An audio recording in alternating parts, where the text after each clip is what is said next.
Hello everyone, welcome back to yet another episode of Tech This Week. My name is Apulak. So today I'm going to talk about a sector which we haven't spoken about in the past. We're going to talk about the e-commerce sector and dig deep into what are some of the challenges faced by these platforms, particularly the end customer, right? And the reason why we chose to speak about this is because India has one of the largest internet user bases. And because of this, it is expected to become the third largest, online retail market by 2030. And just to give you a number perspective, from a purely from revenue standpoint, the e-commerce market is expected to become 5x of its current capacity by 2030. And it's poised to have nearly 500 million shoppers. Just imagine, we're currently at 1.4 billion as a population for the nation, right? So obviously by 2030, we will cross that number as well, I agree. But still a huge number, right? But the challenge that we have is, the larger market, right? And more the activities kind of leads to more opportunities for fraudsters. So clearly, we have established that e-commerce is a fast-growing market. But like other industries, this sector also has its own set of complexities to address.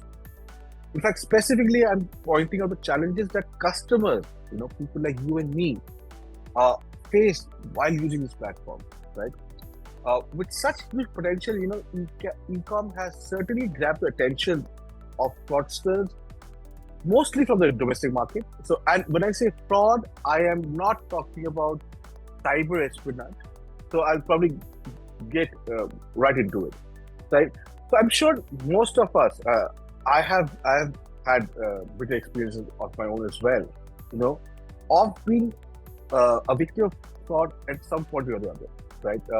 So one of the most common scams is the sale of counterfeit products, right? What is sold on these online platforms without naming any of the players, consumers are driven to believe that they are purchasing genuine items, but when the product comes in, they see that what they've received are noteworthy fakes. This is an alarming point, and I think that needs to be addressed. How? Let's see if we can do something about that. Another relevant issue is the non-delivery of goods. That also happens at times, right? Where customers pay for items and they never arrive. And last but not least, there are some phishing attacks that are also we see growing, right? So fraudsters create fake websites or send deceptive emails to steal personal financial information. But in my personal view, I think today's focus will be largely around how do we manage the sale of counterfeit products? Because as a consumer, right, I go and buy it from a reputed platform with the hope what I'm buying is original. And if I get a counterfeit product, it is, in my personal opinion, completely unacceptable, right? So, and if you see over the past decade, e-commerce frauds have actually grown at an alarming rate. So, nearly 65%, if numbers are to be believed, 65% of Indians who have shopped online have been a victim of one form of fraud or the other. In fact, the COVID-19 kind of accelerated this trend because with more and more people shopping, the chance of fraud also increased. Unfortunately, most e-commerce companies fail to protect consumer interests, right? Despite the rising tide on e-commerce fraud, many companies have failed to actually adequately protect their customers. Often these companies prioritize rapid growth and market share over implementing stringent security measures. They invest heavily in attracting new customers and sellers, but neglect their back-end processes, which are needed to safeguard transactions. Right? So I think the real issue here is that many e-commerce companies operate as neutral platforms, effectively, and this is where you have to get your attention, effectively distancing themselves from accountability. So they position themselves as facilitators of commerce rather than as responsible parties for what happens on the platform, which in my, like I said, my personal opinion, is not the right thing. This model, allows them to sidestep from liability, leaving consumers with little recourse when fraud happens. Should the government step in? I absolutely feel so.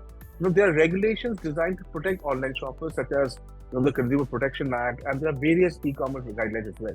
In fact, the Indian government has enacted two new laws: the Consumer Protection Act 2019 and the Consumer Protection Rule 2022, to address such issues. In fact, India's Consumer Affairs Ministry plans to make e-commerce companies, larger companies and smaller companies alike, liable for seller fraud by introducing, failback liability for intermediaries. However, enforcement of these laws often lack the teeth, and many e-commerce companies fail to comply fully.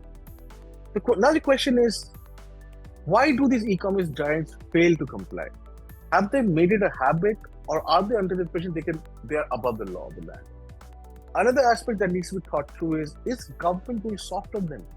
Or do they think they have a special privilege because they are big and they are needed?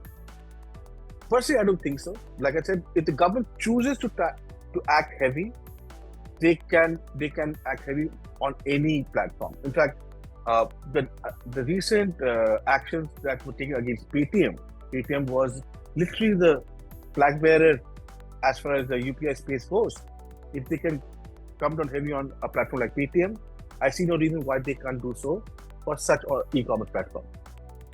And I think somewhere I feel, being a nation which is focusing on being liberalized, business-friendly measures, stringent actions probably might send the wrong signals to global business fraternity. Is this the reason why they're not going strong? But the larger question is government's soft stand towards e-commerce biased, right? Because I'll tell you why. There's a larger question here. When we buy something from an offline store, like a typical, mom and pop store or a kirana store, vis-a-vis you buy something online, if we find something fake or substandard from an offline store, right, we hold the store owner accountable. They just can't get away. Should the same rule not be applied to online store? So there has to be a level playing field for offline and online retailers. Why aren't e-companies held accountable for products sold on the platform? That's the question we are asking.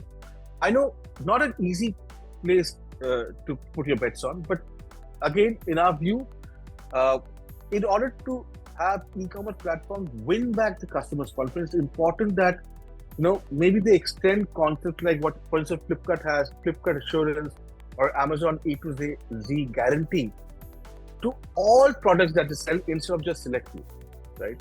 Second, very importantly, we are living in the world of AI.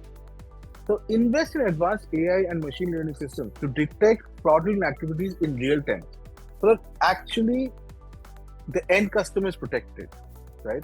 And last but not least, implement clear and hassle-free return and refund policies.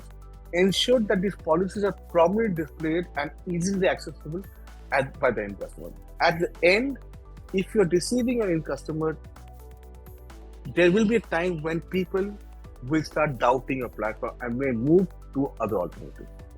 That's it from my end. Have a great week ahead. Bye for now.